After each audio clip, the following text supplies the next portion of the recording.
Hello everyone, good evening. मैं हूं सूरज।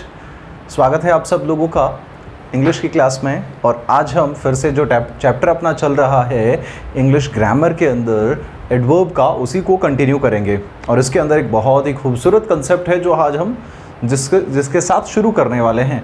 और ऐसे कई बारीकियां हैं एडवर्ब के चैप्टर के अंदर जो हर एग्ज़ाम के अंदर आपको देखने को मिलती हैं।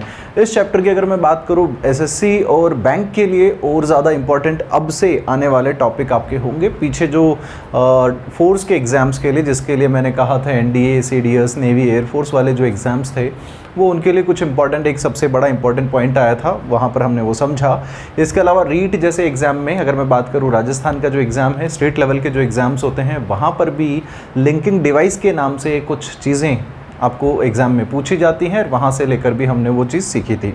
ठीक है दोस्तों, तो आज के इस चैप्टर के अंदर अभी हम और बहुत ही बेहतरीन कंसेप्ट शुरू करने वाले हैं। और जो कंसेप्ट आज हम सीख रहे हैं, जैसे कि आपको पता ही है, हमारा जो टॉपिक चल रहा है वो है दोस्तों कौन सा? एडवर्ब। कौन सा है? एडवर्ब। अब एडवर्ब के अंदर कुछ सेंटेंसेस आपको सीखने की ज़रूरत है और इसके अंदर क्या कंसेप्ट काम करता है वो अभी हम सीखेंगे। तो अगर आप कुछ भी कर रहे हैं तो एक बार फोकस होकर इन सेंटेंसेस को देखिए।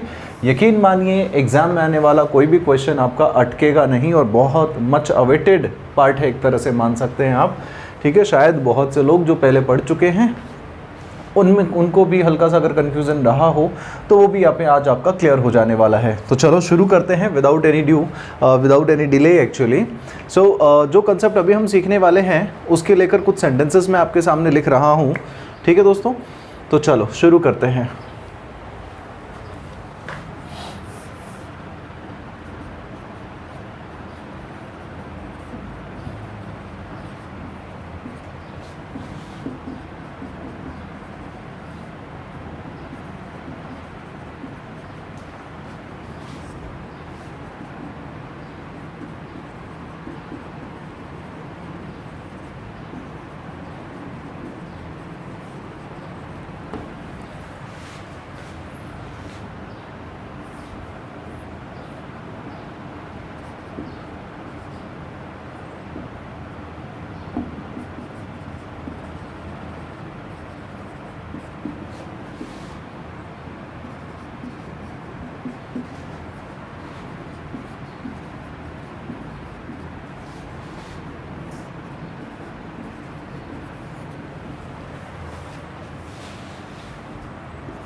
रमन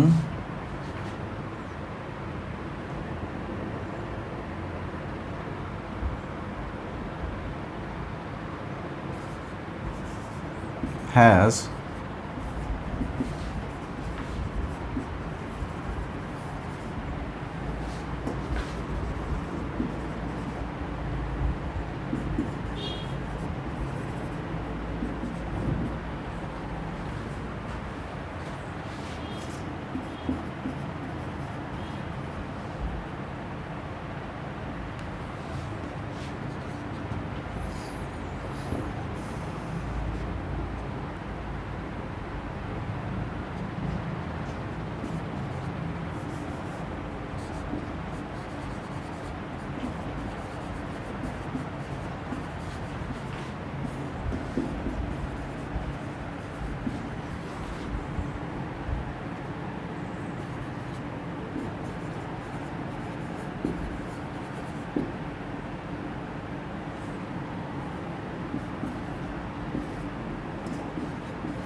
लिखिए, आपके सामने लिखे हुए हैं कुछ सेंटेंसेस और उसके अंदर आपको चॉइसेस जो है वो है आपके पास में टू मच, टू मैनी, और एक चॉइस आपको मिलती है मच टू। अपनी चॉइसेस मार्क कीजिए, आपके हिसाब से कौन से वाले क्वेश्चन में कौन सी चॉइस आपको मार्क करनी है, आपके हिसाब से क्या सही है। ठीक है, आप लोगों को अपनी अपनी चॉइसेस मार्क करनी है। कीजिए, आप अपना लगभग 30 सेकंड का टाइम लीजिए, 30 सेकंड के अंदर इन सभी क्वेश्चंस को अटेम्प्ट करें। ठीक है, मैं पढ़ देता हूं क्वेश्चंस दोबारा। The company is willing to hire blank. Blank के अंदर उन तीन चॉइस, कौन सी तीन choice? Too much, too many, much too में से कोई भी एक ऑप्शन आपको फिल करना है। ठीक है, the company is willing to hire blank experienced employees. आगे नेक्स्ट सेंटेंस है he has got blank work so he is blank busy. Next sentence है Vinita made blank friends but none helps her. ये last में जो लिखा हुआ है दोस्तों, ये हर है। स्क्रीन पे अगर नहीं आ रहा है कोई बात नहीं है, मैं इसे इधर लिख देता हूँ, हेल्प्स हर। ठीक है, okay. Next sentence, Raman has blank knowledge and he proved it blank times. A few people are blank talented so they get the success। चलिए अब समझने की कोशिश करते हैं। आपके पास है कुछ चॉइसेस, तो एक चीज़ का ख्याल रखें। देखो, अगर आप शब्द को समझोगे, ये टू अपने आप में क्या है दोस्तों? एक एडवर्ब है। टू अपने आप में क्या है? एडवर्ब। टू हमेशा ही क्या होती है? एक एडवर्ब होती है। टू हमेशा एडवर्ब होती है। लेकिन अगर आप बात करते हो इस मच शब्द की, कौन से शब्द की? मच शब्द की, तो मच अपने आप में कभी एडवर्ब है तो कभी एडजेक्टिव है। ठीक है, यही शब्द हमने एडजेक्टिव में सीखा था, adjective of quantity. Adjective of quantity के अंदर इसे हमने सीखा था, और एडवर्ब के अंदर ये शब्द आता है एडवर्ब ऑफ डिग्री।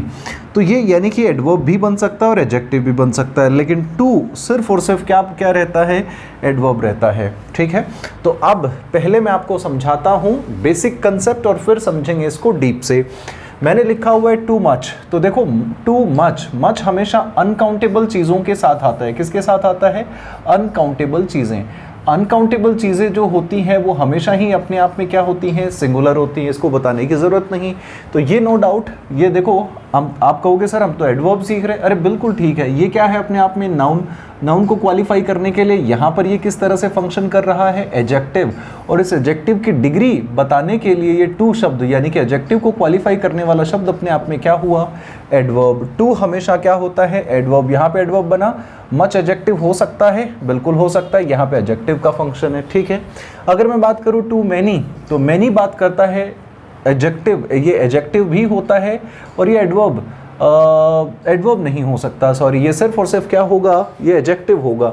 और ये एडजेक्टिव है तो हमेशा ये आता है प्लूरल और काउंटेबल नाउन। नाउन काउंटेबल होनी चाहिए, बट वो होगा कैसे? प्लूरल। ठीक है, अब देखो नाउन को क्वालिफाई करने के लिए ये क्या बना? एडजेक्टिव। और एडजेक्टिव को क्वालिफाई करने वाला शब्द अपने आप में क्या हुआ? एडवर्ब हुआ। समझ में आया दोस्तों? लेकिन मच टू, मच अपने आप में क्या बन सकता है? एडवर्ब बन सकता है। और एक एडवर्ब दूसरी एडवर्ब को क्वालिफाई कर सकती है? नहीं कर सकती है? बिल्कुल कर सकती है। शुरुआत में हमने सीखा था कि किसी भी नाउन को क्वालिफाई करने के लिए आपको एडजेक्टिव चाहिए, एडजेक्टिव को क्वालिफाई करने के लिए आपको एडवर्ब चाहिए, और एक दूसरी एडवर्ब को एक दूसरी एडवर्ब ही क्वालिफाई कर सकती है, फिर चाहे कितनी भी एडवर्ब पीछे हो। समझ में आया? ये चेन हमने बहुत पहले बनानी सीखी थी, शायद आपको याद होगी। अगर किसी बच्चे ने नहीं देखा है तो वो प्लीज़ पीछे की क्लासेस को ज़रूर देख लें। ठीक है, आप अपने कोर्स को पूरा करते हुए आइए। अगर आप लोग अभी तक क्लास ले रहे हैं दैट्स गुड। अगर कुछ लोग नए जुड़े हैं तो इन क्लासेस को नो डाउट आप देखिए, लेकिन कोशिश कीजिए हर दिन पीछे के 2 या 3 क्लास को कवर करने की, ताकि आपका सिलेबस पूरा हो। जितना आपको बेसिक कंसेप्ट्स का नॉलेज होगा, आगे उतनी ही चीज़ें आपके लिए स्ट्रॉन्ग होती जाएंगी, आपके लिए आसान होती जाएगी। ठीक है, अब देखो मैंने कहा मच अपने आप में एडवर्ब का फंक्शन कर सकती है, तो यहाँ पर ये दोस्तों एडवर्ब है, और ये एडवर्ब किसको क्वालिफाई कर रही है? इस एडवर्ब को। अब ये एडवर्ब कैसे बन सकता है? अगर इसके बाद नाउन आएगा तो नाउन को क्वालिफाई एडवर्ब थोड़ा ना करती है, यानी कि इसके बाद नाउन नहीं, यहाँ पर इस बार आपको इसके साथ जो भी चीज़ मिलेगी वो अपने आप में होगा एक एडजेक्टिव। ठीक है दोस्तों, यही कन्फ्यूज़न है मच टू और टू मच का, जो कई सारे बच्चों में होता है। टू मच, मच यहाँ पर किसको क्वालिफाई करेगी? अनकाउंटेबल नाउन को। लेकिन मच टू हमेशा एडवर्ब ही होता है, इसके बाद इसे हमेशा क्या चाहिए? एडजेक्टिव चाहिए। देखते हैं लिखा हुआ, the company is willing to hire. अब यहाँ पे ये रहा एक्सपीरियंस्ड, अपने आप में क्या है? एडजेक्टिव है। इस एडजेक्टिव की क्वालिटी, एडजेक्टिव की डिग्री आपको चाहिए, और डिग्री कैसी हुई एडजेक्टिव की? अरे बोल के बताओ ना, आपको ज़रूरत किसकी है? एडजेक्टिव की ना। सॉरी, एडजेक्टिव लिखा हुआ है तो एडजेक्टिव को क्वालिफाई करने के लिए क्या चाहिए आपको? अरे आपने कहा भाई एडजेक्टिव को क्वालिफाई करने के लिए हमें कुछ और नहीं, ज़रूरत है एडवर्ब की। तो एडवर्ब इसमें सबसे पहले कौन सा आ रहा है? टू। ठीक है, तो और टू के साथ क्या हुआ? Much to. ठीक है, ये दोनों के दोनों मिलकर एडवर्ब का फंक्शन करते हैं। ठीक है, he has got work. Work अपने आप में क्या है? नाउन। लेकिन क्या काउंटेबल है? नहीं, ये अपने आप में अनकाउंटेबल नाउन है। अनकाउंटेबल नाउन के लिए किसकी ज़रूरत है आपको? टू मच की। ठीक है, आगे देखो, सो ही इज़ बिजी। अरे बिजी होना क्या कोई नाउन थोड़ना है? ये तो नाउन नहीं, ये तो अपने आप में क्या है? एडजेक्टिव। और एडजेक्टिव को क्वालिफाई करने के लिए आपको क्या चाहिए? एडवर्ब चाहिए। एडवर्ब कौन सी है? देखो भाई, मच टू। समझ में आई चीज़ें? यानी कि जब टू आ रहा है तो उसके बाद आपको एडवर्ब चाहिए, एडजेक्टिव चाहिए, टू के बाद एडजेक्टिव चाहिए। अगला सेंटेंस आपके सामने लिखा हुआ है, विनीता मेड फ्रेंड्स। फ्रेंड्स अपने आप में क्या है? प्लूरल भी है, काउंटेबल नाउन है। प्लूरल काउंटेबल नाउन से पहले हमेशा ही आपको ज़रूरत किसकी पड़ी? टू मैनी की। ठीक है, बट नन हेल्प्स हर। अगला सेंटेंस आपके सामने, Raman has knowledge. Knowledge no doubt अपने आप में नाउन है, लेकिन अनकाउंटेबल नाउन होने की वजह से आपने यहाँ पर चुना टू मच। क्या चुना दोस्तों? Too much. अच्छे से देख लो, ये नाउन को क्वालिफाई करने वाला ये शब्द यहाँ पर फंक्शन कर रहा है एक एडजेक्टिव की तरह से। इस एडजेक्टिव को क्वालिफाई करने वाला टू शब्द क्या हुआ? एडवर्ब। ये वही तो चैन है, noun adjective adverb, noun adjective adverb. अरे बिल्कुल ठीक है। अब देखो थोड़ा सा आगे बढ़ चलते हैं, and he proved it times. अब टाइम्स का मतलब क्या हुआ? टाइम्स का मतलब क्या हुआ? अरे भाई यहाँ पर एक्चुअल में ये बता रहा है, एक तरह से नाउन का फंक्शन कर रहा है। ठीक है, ये कोलोकेशन आपने बड़ा ही कॉमन सुना होगा। ये एक नाउन है, क्योंकि नाउन को ही एस लगाकर आप प्लूरल बना सकते हो। ठीक है दोस्तों, अब यहाँ पर ये अगर ये नाउन है और नाउन अपने आप में एस के साथ आया है, यानी कि प्लूरल काउंटेबल नाउन हुआ, और इसीलिए इससे पहले ज़रूरत किसकी पड़ी आपको? Too many times. Too many times. ठीक है, आ जाओ नेक्स्ट सेंटेंस पे, a few people are talented. अपने आप में टैलेंटेड क्या होता है दोस्तों? एडजेक्टिव होता है। अगर एडजेक्टिव है तो एडजेक्टिव से पहले तो आपको एडवर्ब चाहिए, तो टू आएगा, और इनमें टू लास्ट में किसके साथ है? मच के साथ में। Much too talented so they get the success. ये चीज़ें समझ में आई या नहीं? अरे बोलो ना, चीज़ें बहुत अच्छे से समझ में आई होगी दोस्तों आप लोगों को। और अब बढ़ चलते हैं अपने आगे की कुछ खूबसूरत बातों पे, और यहाँ से सिलसिला शुरू हो जाता है आप लोगों का कौन सा? बैंक और एसएससी के एग्ज़ाम के अंदर जो डिफ़िकल्ट लेवल के क्वेश्चंस होंगे, एरर्स के और इम्प्रूवमेंट के, वो यहाँ पर आपको देखने को मिलेंगे। ठीक है, हम कोशिश करेंगे इजी सेंटेंस के साथ में एक डीप कंसेप्ट सीखें। कैसे सेंटेंस कैसे होंगे? बिल्कुल इजी, लेकिन कंसेप्ट है वो बड़ा ही डीप होगा। फिर वो चाहे कितने भी टफ सेंटेंस पे आप अप्लाई कर लें, उसी तरीके से काम करेगा। ठीक है, चलो शुरू करते हैं। बातें कम और पढ़ाई ज़्यादा होती चाहिए। चलिए जी, मिटा दूँ ना? आपने स्क्रीनशॉट ले लिया होगा, नहीं लिया है तो पीछे जाकर एकदम सही टाइम पर पॉज करके स्क्रीनशॉट ले लें। मच टू और टू मच का कंफ्यूजन शायद दूर हो गया होगा। टू मैनी में तो किसी को प्रॉब्लम नहीं होती है, जनरली आप सेंटेंस पढ़ के देखते हो तो ही आपको पता चल जाता है। ठीक है, तो यह क्लोज टेस्ट के अंदर आपको मिल सकता है, नेवी एयरफोर्स जैसे एग्जाम्स के अंदर, फिलर्स के अंदर आपको दिया जा सकता है, फिल इन द ब्लैंक्स जिससे आप कहते हो। आ जाओ, तो कुछ सेंटेंसेस अब मैं आपके सामने लिखने वाला हूँ। ठीक है, फिर हम कंसेप्ट्स की बात करेंगे।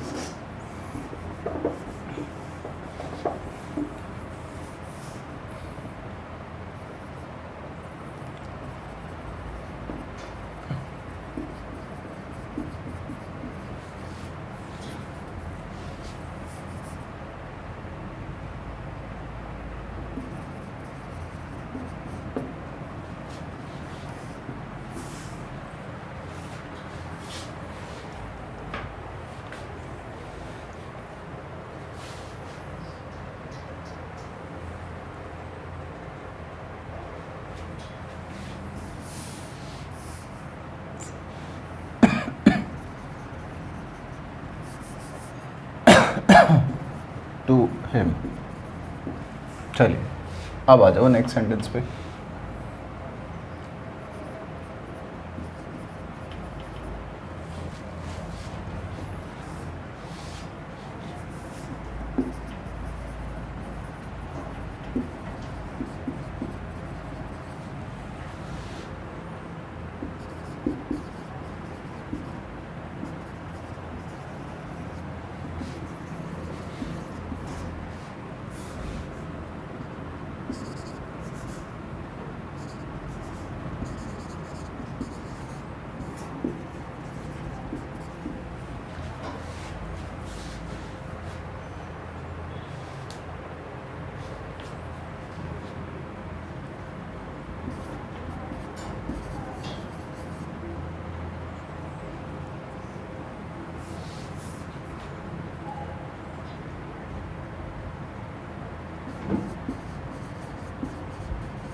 ठीक है दोस्तों, ये कुछ सेंटेंसेस हैं और आपके पास में जो चॉइसेस हैं वो मैं लिख देता हूँ। एक चॉइस आपके सामने आती है हार्ड, ठीक है, एक चॉइस आपके सामने आती है हार्डली। ये दो चॉइसेस हैं आपके पास, एक है हार्ड और एक है हार्डली। ठीक है, हार्ड एंड हार्डली, दोनों में से किस ब्लैंक में क्या आएगा आप सोचिए और फिल कीजिए, सोचिए और फिल कीजिए सही ऑप्शन। ठीक है, पहला सेंटेंस मैं आप लोगों के लिए पढ़ देता हूँ। Ranjana slapped blank to him. ठीक है, अगला sentence Vishnu blank reaches on time. Next sentence Anushka has done lot of blank work. Vishal struggled blank to reach here. The teacher asked a blank puzzle. I blank missed any class. Got that? चलिए, तो शायद आप लोगों ने answer अपने सोच लिए होंगे और अब मैच कराइए जो भी चीज़ें मैं समझाना चाह रहा हूँ। देखो, क्या आंसर होगा उस तक पहुँचने से पहले हम इन दोनों को समझने की कोशिश करते हैं। अगर आप बात करते हो इस हार्ड शब्द की, ठीक है, कौन से शब्द की? हार्ड की। तो हार्ड एक्चुअल में दो तरीके से फंक्शन करता है। किस किस तरीके से?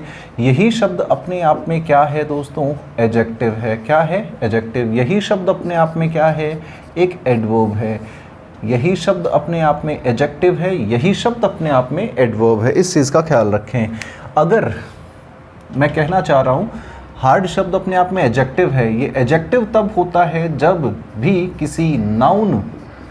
किसी नाउन से पहले आपको लिखा हुआ मिल जाए क्या? हार्ड। तो यहाँ पर ये किसका फंक्शन कर रहा है? एडजेक्टिव का। लेकिन एडवर्ब ये तब होता है जब किसी भी वर्ब के बाद आपको नजर आए क्या? हार्ड। तो यहाँ पर ये क्या होगा? एडवर्ब का फंक्शन। यानी कि एडवर्ब कब फंक्शन करता है? ये जब वर्ब के बाद आता हो, लेकिन ये एडजेक्टिव तब होता है जब ये नाउन से पहले आता हो। ठीक है दोस्तों, यानी कि अगर हार्ड आपको प्लेस करना है, हार्ड आपको लगाना है, तो आप या तो वर्ब के बाद लगा सकते हैं या नाउन से पहले लगा सकते हैं। ठीक है, अब देखो बारी आती है हार्डली की। तो हार्डली का सिर्फ एक ही यूज़ है और वो है अपने आप में क्या, एडवर्ब होना। ये हमेशा ही एक नेगेटिव मीनिंग देता है। कौन सा मीनिंग देता है, नेगेटिव मीनिंग। इसका मतलब होता है न के बराबर, कभी नहीं। एक तरह से ये एडवर्ब आपने मेरे साथ सीखी होगी एडवर्ब ऑफ फ्रीक्वेंसी में, और इसकी जो पोजीशन है वो हमने सीखी थी। अगर सेंटेंस में हेल्पिंग वर्ब आया है तो ठीक है, वरना मेन वर्ब और हेल्पिंग वर्ब के बीच में सैंडविच बनने का काम करता है एक तरह से, ठीक है। इन दोनों को बीच में ही आता है ये।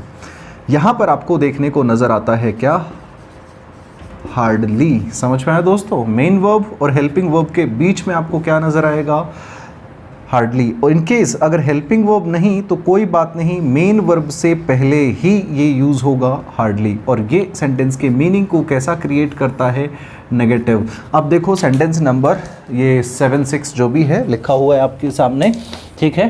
तो इसके अंदर लिखा हुआ है आई मिस्ड एनी क्लास। ये रही आपकी वर्ब, और वर्ब से, मेन वर्ब से पहले अगर कुछ भी लिख सकते हो आप, तो वो कौन सा शब्द हुआ, हार्डली। अभी अभी हमने समझा कि सेंटेंस के मीनिंग को ये कैसा बनाता है दोस्तों, नेगेटिव। इसी नेगेटिव की वजह से शायद आपने यहाँ पर एनी चुना होगा। याद करो सम और एनी के यूसेज, ठीक है। चलो शुरू से देखते हैं। रंजना स्लैप्ड टू हिम, उसे मारा। भाई ये तो अपने आप में ऑब्जेक्ट हुआ इसका कुल मिलाकर, लेकिन वर्ब के बाद आपको जगह दी गई है स्लैप। उसे मारने का तरीका था ना कैसा, बड़े तेजी से, बड़े हार्ड तरीके से मारा। तो वर्ब के बाद किसकी जगह है भैया, हार्ड की। तो यहाँ पर यूज़ हुआ हार्ड। विष्णु रीचेज, रीच का मतलब भाई ये तो अपने आप में एक वर्ब है, और वर्ब से पहले देखो तो एक बार, मेन वर्ब से पहले किसकी ज़रूरत है, हार्डली की। इसका मतलब सेंटेंस का टाइम मीनिंग कैसा हुआ, नेगेटिव। विष्णु कभी टाइम से नहीं आता, इसका मतलब ये हुआ। Anushka has done lot of, Anushka ने किया है लॉट ऑफ वर्क। अब वर्क यानी कि काम, और ये अपने आप में नाउन है। नाउन से पहले अब आपको ज़रूरत किसकी है, एडजेक्टिव की। तो यहाँ पर होगा हार्ड वर्क, ठीक है। ये तो आप वैसे ही समझ गए होंगे, वर्क के साथ जोड़ी बन रही है हार्ड वर्क की। विशाल स्ट्रगल्ड, अब देखो यहाँ पर शायद भाई टू रीच हियर, ये तो एक तरह से भाई क्या हुआ, पर्पस हुआ, ठीक है, पर्पस हुआ, या फिर एडवर्ब ऑफ रीजन आप इसे कह सकते हो। लेकिन अगर मैं बात करूँ स्ट्रगल की, स्ट्रगल अपने आप में वर्ब है, और वर्ब को क्वालिफाई करने के लिए एडवर्ब हार्ड वाली जो है वो इसके बाद आती है। तो सही जगह स्ट्रगल के बाद हुआ, और वो क्या हुआ, हार्ड, ठीक है। Last sentence, the teacher asked a puzzle. Puzzle अपने आप में क्या है दोस्तों, नाउन है, और नाउन से पहले यहाँ पर जो कुछ भी आपको चाहिए एडजेक्टिव, एडजेक्टिव हार्डली तो नहीं बन सकता, सिर्फ और सिर्फ किसको इजाज़त है, हार्ड को। बोलो यहाँ तक की चीज़ें समझ में आई या नहीं, बड़े खूबसूरती से एक बार फिर से देखो। हार्ड अपने आप में एडजेक्टिव भी हो सकता है, एडवर्ब भी, ठीक है। एडजेक्टिव ये तब होता है जब नाउन को क्वालिफाई करे, और तब ये हमेशा नाउन से पहले आएगा। जब ये एडवर्ब होता है तो वर्ब को क्वालिफाई करता है और उसके बाद आता है, ठीक है, सिंपल। हार्डली सिर्फ और सिर्फ एडवर्ब है, नेगेटिव मीनिंग क्रिएट करता है, मेन वर्ब से पहले आता है। अगर हेल्पिंग वर्ब है तो उसके बाद, लेकिन मेन वर्ब से पहले, ठीक है। ऐसा नहीं समझना, ऐसा मत कर देना कभी हेल्पिंग वर्ब और मेन वर्ब दोनों आई हैं तो आप हेल्पिंग वर्ब से भी पहले रख दो, नहीं, हेल्पिंग वर्ब के बाद लेकिन मेन वर्ब से पहले, ठीक है। यहाँ तक की बातें याद रहेंगी। बड़ा ही सिंपल सा कंसेप्ट था, और बहुत बार ये सेंटेंसेस को इनकरेक्ट करवा देता है। चलो मैं देखता हूँ आप लोगों को कितना पता है। मैं एक छोटा सा सेंटेंस और लिखने की कोशिश करता हूँ। यहाँ पर मैं चाहूँगा कि आप लोग सेंटेंस लिखते ही आंसर करने की कोशिश करें, ठीक है।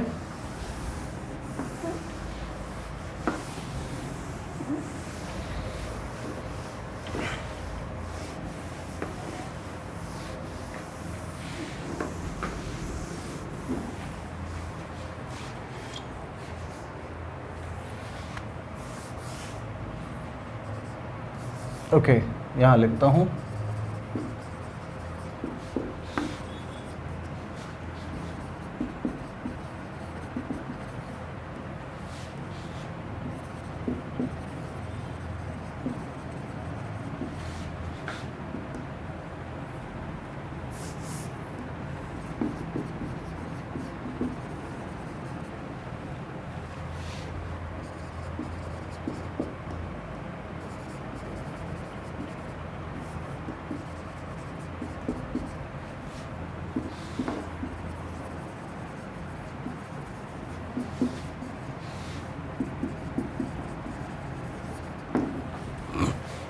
ठीक है, बैंकिंग के लेवल के क्वेश्चंस मैं आपको करवा रहा हूँ। ठीक, एसएससी के लिए भी ये बहुत इंपॉर्टेंट हो जाएंगे। एक बार इसे कवर कर देते हैं। चलिए फिर देखिए, एक और लिखता हूँ।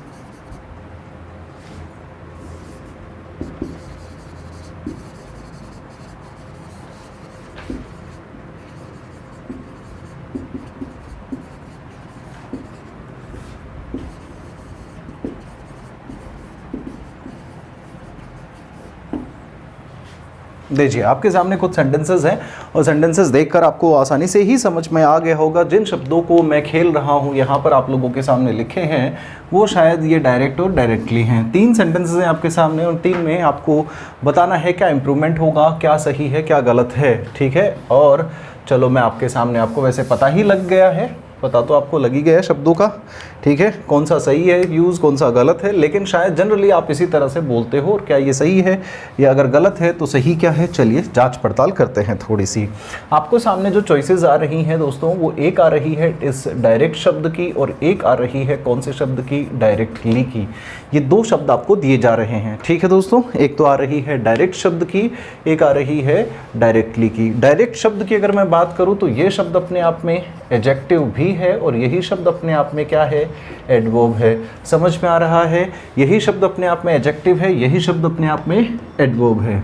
इसका जो यूज़ होता है वो किस तरह से होता है, जब ये एडजेक्टिव होता है तो नो डाउट नाउन से एट्रीब्यूटिव यूज़ होता है। किससे पहले, नाउन से एट्रीब्यूटिव यूज़ होता है। लेकिन जब ये एडवर्ब होता है तो ये हमेशा वर्ब के बाद आकर उसे क्वालिफाई करता है। डायरेक्ट कहाँ लिखा हुआ आएगा, वर्ब के बाद। ठीक है दोस्तों, समझ में आई ये चीज़, वर्ब के बाद इसे ज़रूरत पड़ती है और तब ये किसका फंक्शन करता है, एडवर्ब का।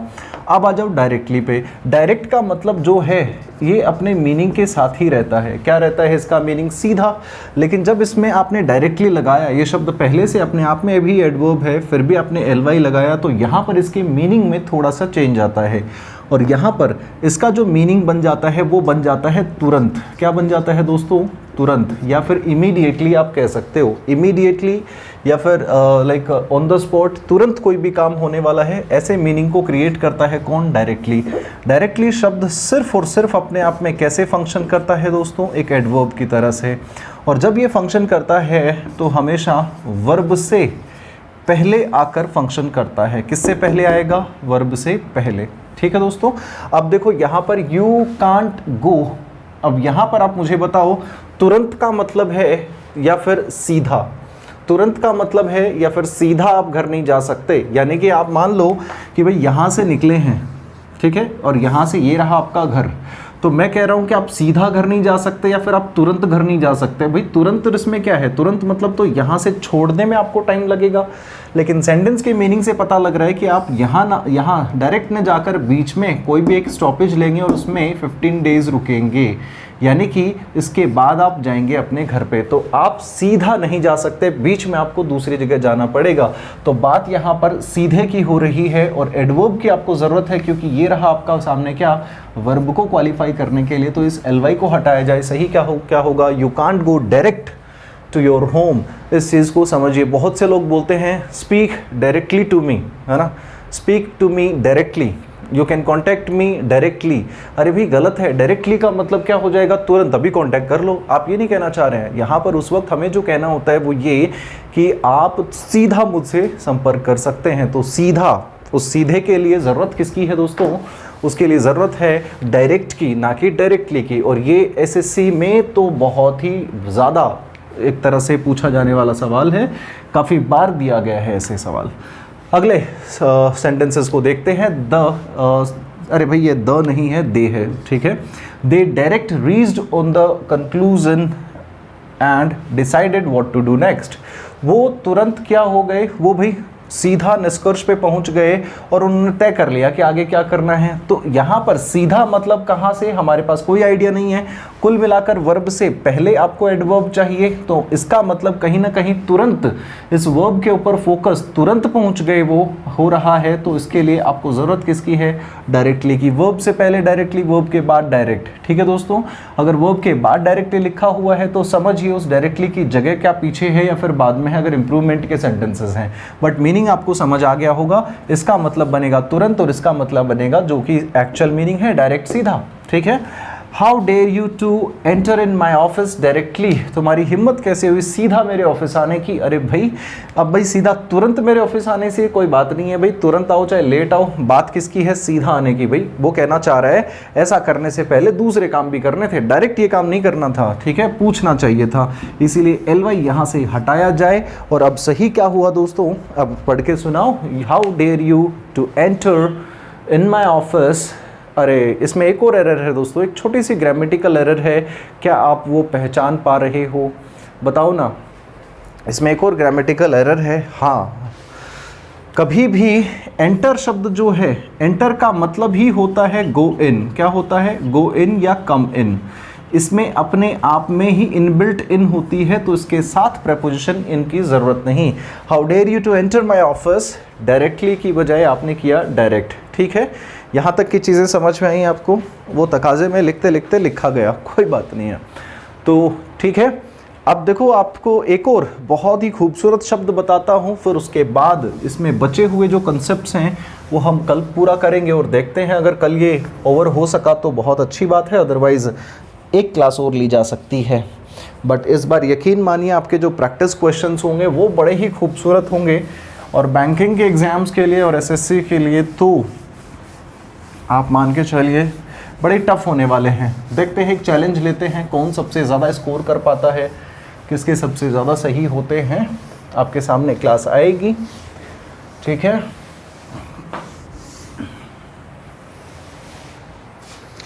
चलिए, अभी आपके सामने कुछ और नई बातें, आप कोशिश कीजिए इनको सॉल्व करने की।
ठीक है, कुछ सेंटेंसेस हैं आपके सामने। The monkey climbed blank on tree.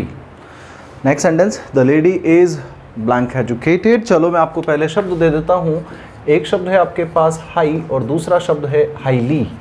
ठीक है, दो शब्द हैं आपके पास, एक है हाई, दूसरा है हाईली। क्या डिफरेंस है दोनों में, किस तरह से यूज़ होता है, चलो समझते हैं। जब आप बात करते हो इस हाई शब्द की, तो दोस्तों हाई शब्द की ज़रूरत आपको पड़ती है। तो ये दो तरीके से फंक्शन करता है। एक बार ये अपने आप में एडजेक्टिव होता है और एक बार ये अपने आप में एडवर्ब होता है। याद रखें, जब हाई शब्द एडजेक्टिव होता है तो यह हमेशा नाउन से पहले यूज़ होता है। कहाँ यूज़ होता है? नाउन से पहले। नाउन से पहले यूज़ क्या होगा? हाई। एडवर्ब जब ये होता है तो हमेशा वर्ब के बाद यूज़ होता है। यहाँ पर यूज़ होगा वर्ब के बाद क्या? हाई। ठीक है दोस्तों, जब हम बात करते हैं हाईली तो ये शब्द अपने आप में सिर्फ और सिर्फ क्या है? एडवर्ब है। और जब ये एडवर्ब बनता है, हाईली एडवर्ब ही है, और ये हमेशा यूज़ कैसे होता है? ये हमेशा एडजेक्टिव को क्वालिफाई करने के लिए उससे जस्ट पहले यूज़ होता है। एडजेक्टिव को क्वालिफाई करने के लिए उससे पहले, यानी कि हाईली के बाद आपको हमेशा क्या नज़र आएगा? एडजेक्टिव। हाई किसको? वर्ब को और नाउन को क्वालिफाई करता है। जब नाउन को क्वालिफाई करता है तो ये एडजेक्टिव होता है। जब वर्ब को उसके बाद आकर क्वालिफाई करता है तो ये एडवर्ब होता है। देखिए लिखा हुआ है द मंकी क्लाइम्ड। अब मुझे ये बात बताओ, ये ऑन ट्री, ये तो अपने आप में एक जगह हुई, ठीक है। अब मुझे बताओ, बंदर ऊंचे थे या वो चढ़े ऊंचे? किसकी ऊंचाई? ऊंचा किसको बताया जा रहा है? उनके चढ़ना को। तो क्लाइंब अपने आप में वर्ब हुई। वर्ब के बाद आपको चाहिए इसको क्वालिफाई करने के लिए एडवर्ब। एडवर्ब आपकी कौन सी है? हाईली भी है, लेकिन क्या हाईली?